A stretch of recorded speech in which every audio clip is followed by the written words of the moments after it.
Hello and welcome to the Giving Voice to Depression podcast, produced in partnership with the A.B. Korkor Foundation for Mental Health. I'm Terry, the creator and co-host of this podcast. I've lived with depression most of my life, and I know how easy it can be to feel all alone in the experience. I'm not alone, and you aren't either. And I'm Dr. Anita Sands, a licensed clinical psychologist and life coach with a number of my own diagnoses, all of which bring a certain amount of anxiety and depression along with them. There is great power in shared experiences. We share our own as we engage in intimate and candid conversations with our weekly guests, exploring different perspectives on and experiences with depression. We keep it real because depression is real. We keep it hopeful because there truly is hope, in spite of what depression tells you.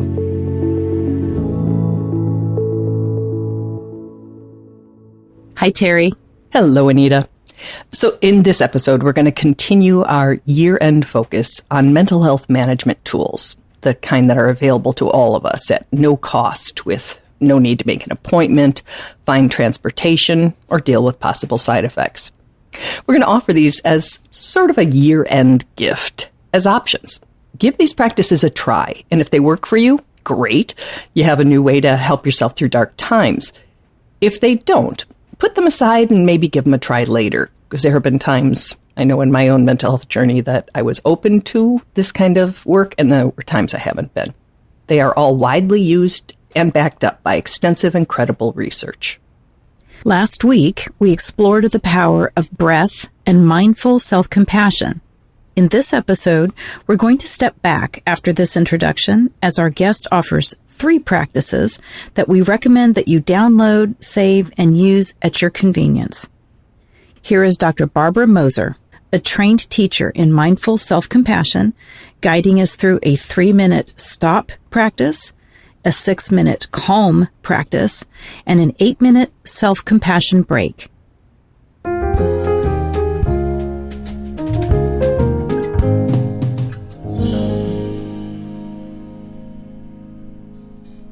One thing that I hear from so many people right now is how anxious and stressed they are by everything that's going on. And so I have a practice that I'm going to share with you that comes from the work of Rick Hansen, who talks a lot about positive neuroplasticity.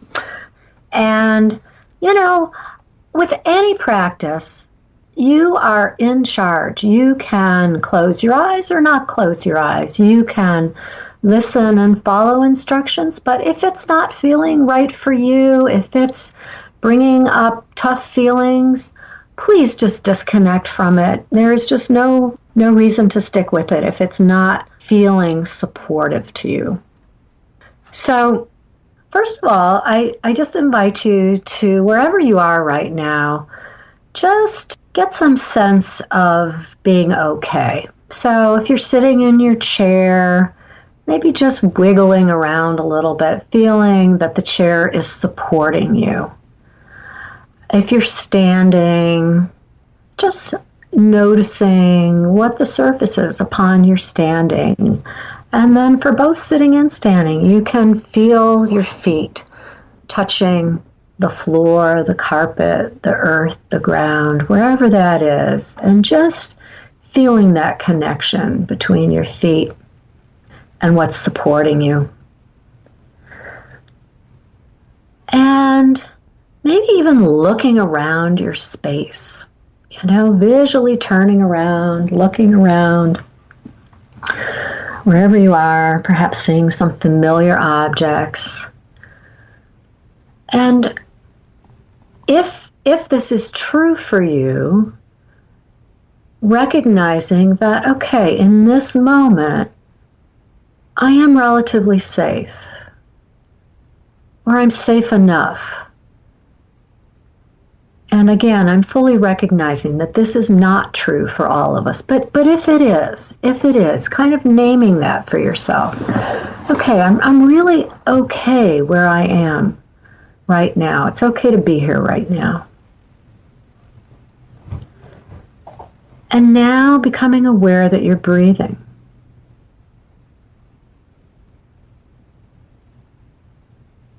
and noticing your breath.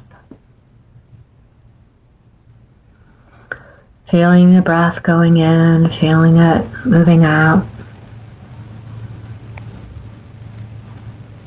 And again,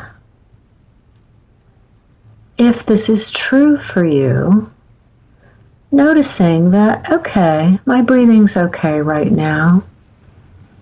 There's enough oxygen for me right now.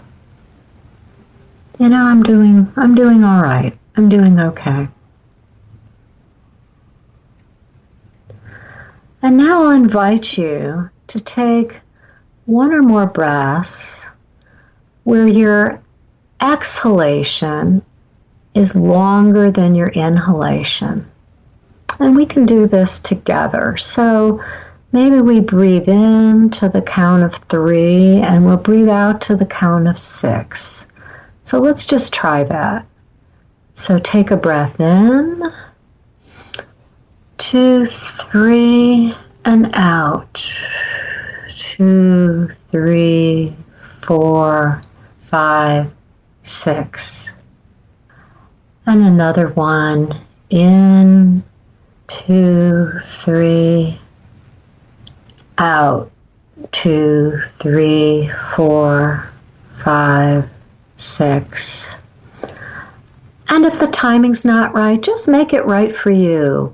Just knowing that what you want to do is make your exhalation a bit longer than your inhalation. And when we do this, we're engaging part of our autonomic nervous system called our parasympathetic nervous system. And our parasympathetic nervous system is in charge of rest and digestion, or tending and befriending. These are some of the little ways we talk about the parasympathetic nervous system. And we actually can bring a calming effect to our bodies, to our physiology, by engaging the parasympathetic nervous system, which is really our vagus nerve. And so it can be very calming to take a breath in and blow it slowly out. And if it's hard for you to do that, you can even imagine yourself blowing out, exhaling through a straw.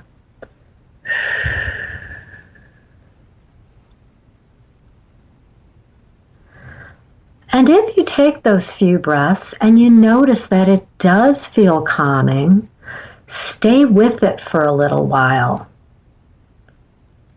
Notice it. Notice the calm. Stay with it for another breath or two. And then really see if you can let that warm feeling of calm kind of be absorbed into your body like a sponge. Just taking it in. And this comes again directly from Rick Hanson's work of how we can install positive experiences in our nervous system so that they become more of a habit, more of our go-to every day. And with your eyes open, you could do that driving. I mean, it really Absolutely. is accessible, which is a really lovely thing about it. I do it in so many different places, including when I'm trying to go to sleep at night. Uh-huh. You know, I go to sleep at night, Terry, with one hand over my heart, one hand on my tummy, and doing these breaths. Nice. And that calms down my nervous system enough that I can fall asleep.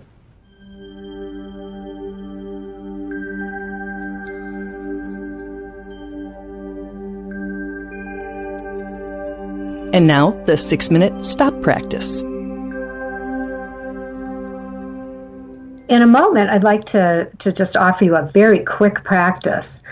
And I want to just say a word about how mindfulness and self-compassion are so intertwined. And so when you bring a kind attitude, goodwill, some heartfulness to these practices, you're bringing self-compassion, you're bringing that warmth to these practices. And when mindfulness is in full bloom, self-compassion is there. And when self-compassion is in full bloom, mindfulness is there. So they really are two parts of the same whole of this wonderful internal resource that we have.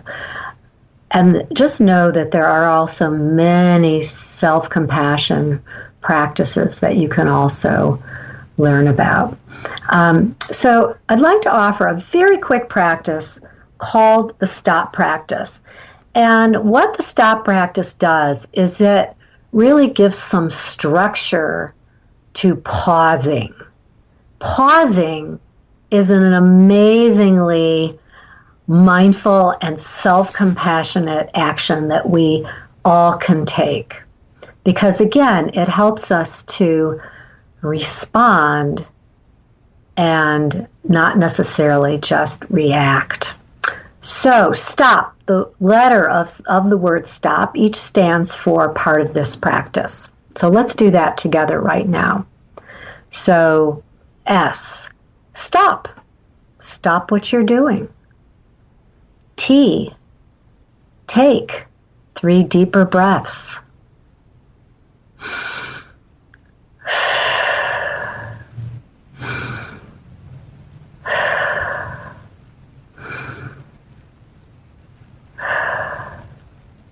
O, briefly observe what you're feeling right now inside yourself, your body, your emotions, and your thoughts. What's going on in the inner landscape right now? And perhaps inclining a bit towards relaxation or softening if there's any tightness or gripping or difficult thoughts. And then P, proceed with what you're doing. So we can use this stop practice during any time of our day, really, and I think transitions are often really hard. So if we're transitioning, for instance, from working at home on Zoom to needing to go down the hall and get dinner started, that can be a tough transition, right? So we can stop. And just that pause may give us that little bit of a gap, and it really can help for some improved relationship, even as we go forward with the next thing we have to do. Do the stop practice before you go on, and even saying to yourself, okay, I'm leaving that behind and I'm moving on to the next. How do I want to be? How do I want to show up? So it can really be just a quick practice that can help us with those tough transitions.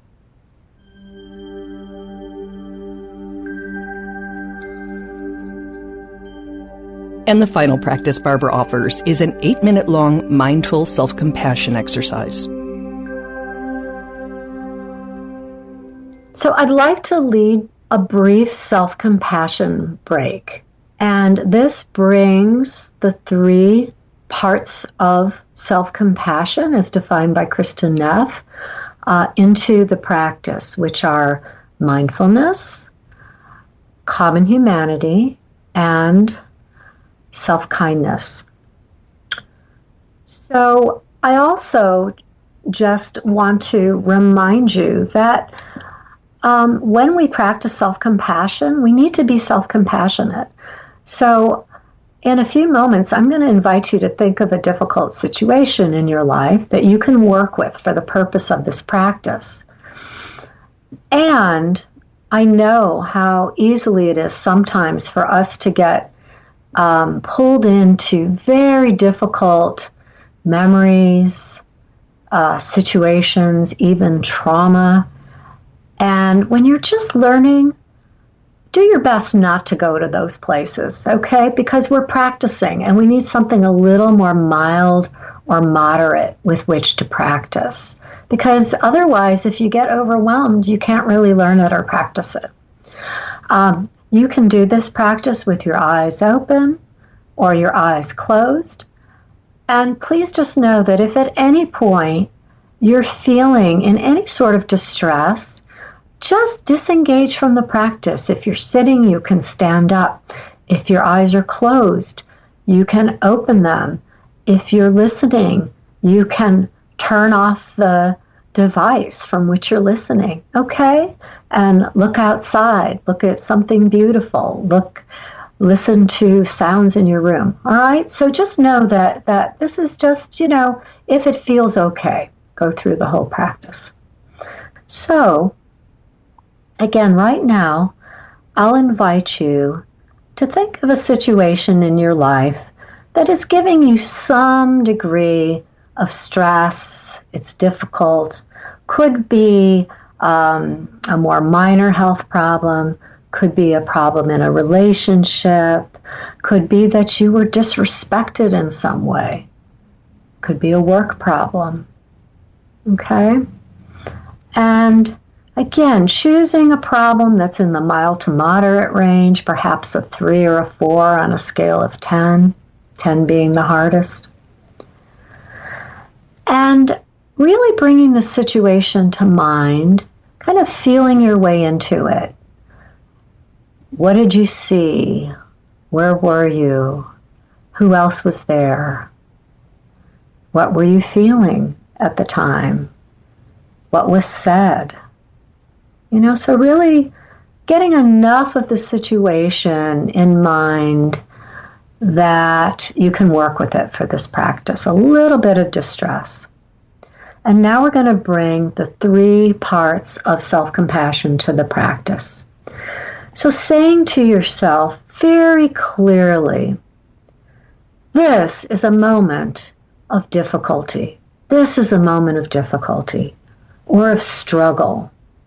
That's mindfulness, recognizing the difficulty of this moment. But use words that speak to you. It might be, I'm suffering. It might be, this hurts. This is stressful. This is so hard. Whatever words work for you. Now bringing the second part of self-compassion into the practice, the common humanity. Difficulty is a part of life. Struggle is a part of life. All humans struggle. All humans. We may struggle differently, but all humans struggle. I'm not alone. Others in the same situation would struggle just like me, would suffer just like me. And now I'll invite you, if it feels okay, to make some sort of physical contact with yourself. Perhaps feeling your hands touching each other in your lap, or rubbing your hands together, putting a hand on your shoulder in a supportive way, or putting your hand over your heart. Just giving yourself a bit of a soothing, supportive touch. And saying to yourself, may I be kind to myself. That's self-kindness, the third part of self-compassion. Another way you might say that is, may I give myself what I need. Or you may say, I've got your back, talking to yourself, I've got your back. Perhaps you need a little more action in it, a little more protection. So you might say to yourself, may I provide for myself? May I protect myself? Whatever you need in this moment. And are there any particular words of kindness and support that really are what you need to hear right now because you're in this tough situation? Some other options are, may I accept myself as I am? May I begin to accept myself as I am? May I forgive myself? May I have the courage and strength to make a change? So whatever it is that you need to hear. Sometimes it's really hard to do this and we can't really come up with the words that we need to hear. So if that's the case, can you imagine if you had a good friend who was struggling in this very same way? What would you say to that friend? What would your tone of voice be? What would the words be? What would a simple message be that you could give to your friend, heart to heart? And can you give that same message to yourself?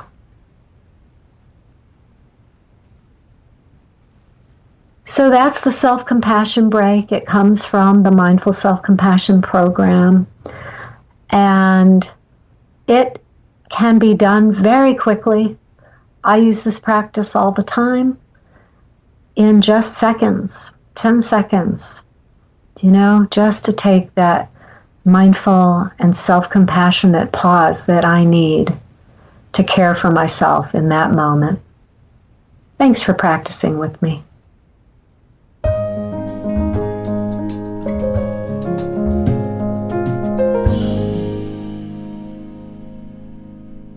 Thank you for listening. Take care of yourselves and each other. We'll be back next week with a guest who talks about surviving depression as a young person, but gives a lot of great information and hope for anyone at any age who's struggling with depression. In the meantime, we invite you to follow us on social media and to join the Giving Voice to Depression Facebook community of more than 11,000 people for daily inspiration, conversations, and support. You are not alone.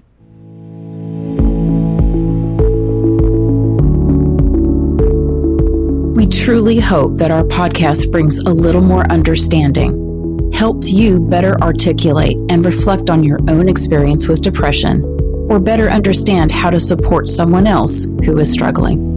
If this episode has been of comfort or value to you, know that there are hundreds of others like it in our archive, which you can easily find at our website, givingvoicetodepression.com. And remember, if you're struggling, speak up, even if it's hard. If someone else is struggling, take the time to listen.